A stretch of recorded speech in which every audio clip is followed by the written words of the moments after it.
This screencast will be looking at how to use Scratch.mit.edu. It will look at how to sign in, how to create a project, and some of the introductory ideas around using the menus. First thing you need to do is open a browser with a new tab and type Scratch.mit.edu. Press enter. You will need to sign in. Click on the sign in button and type your username and password that your teacher has given you. If you're doing this from home, you will need to join Scratch. If you're under 13, you'll have to have your parents' permission and a parent email to do that. Click on sign in. This is the main menu. It brings up new projects from people who you follow, featured projects, and studios. To create a new project, you move to the menu bar at the top and you click on Create.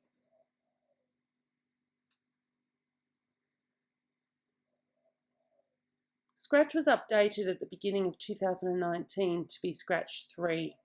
A lot of videos online are still using Scratch 2. Those programs will still work and you can still create those projects in this version of Scratch. It's just the screen looks a little different. So what we're going to do now that we're logged in is we're going to just have a look around the screen. Down the left-hand side here, we've got all of the menu categories. When you click on a colored dot, it brings up the blocks that are associated with that menu item. To move a block out into this center space, which is our coding workspace, we simply click on it and drag it out. To remove a block, we click on the block and drag it back.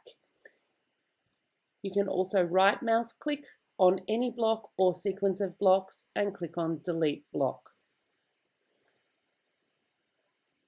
You could see then the right mouse menu also has a few other options. Right mouse click, you can duplicate, or you can add a comment. Comments are great if you're creating a complex code and you want someone else to use it. For beginners, it might even be something that you would document just to show your teacher that you understand what's happening. This part here, this square with this cat in the center, the cat is called Scratchy, and that cat is a sprite. Sprites are characters that are used in Scratch, and you can have many sprites. Scratchy is sitting on the stage. At the moment the stage is white and it's a background to the code, to this performance. You can use these blocks up here to enlarge the screens when you've got some code and it's activated. You can use the first block to minimize the stage so that you have more coding space. The standard format is that center block. Underneath here we have got a sprite naming box where we can call our sprites things that we will know. They should make sense.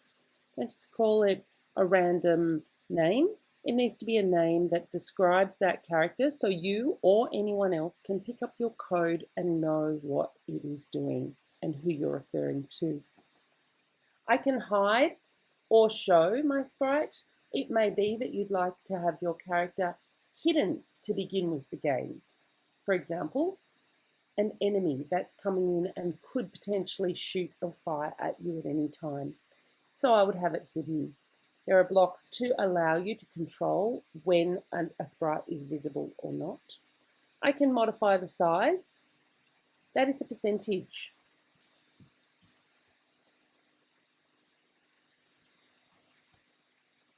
So putting it at 100 is the default size.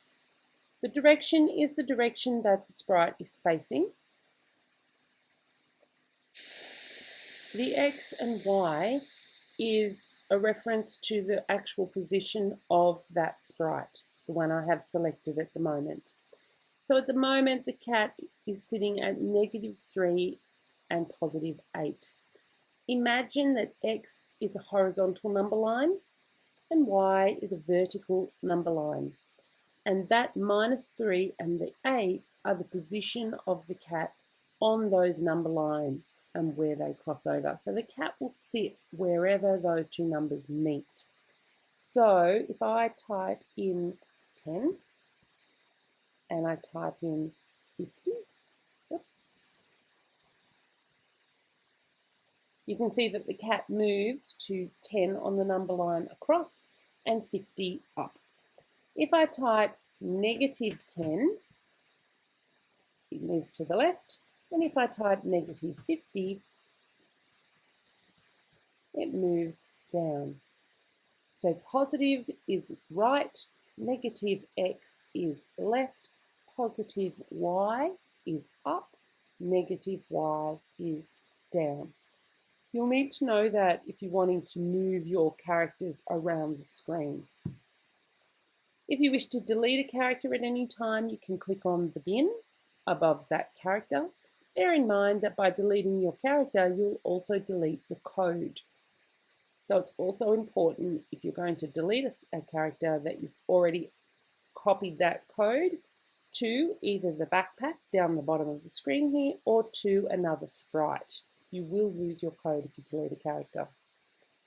Finally, we have the stage. The stage is where we can select different backdrops. So that brings us to how do you add a backdrop and how do you add a new sprite. You simply click on choose a backdrop. You can search inbuilt ones. You can create your own. You can have a surprise, or you can upload drawings or photos that you have made before. I'm just going to choose one that's built in. There are categories up the top that you can choose what you would like to use. All will display everything at once.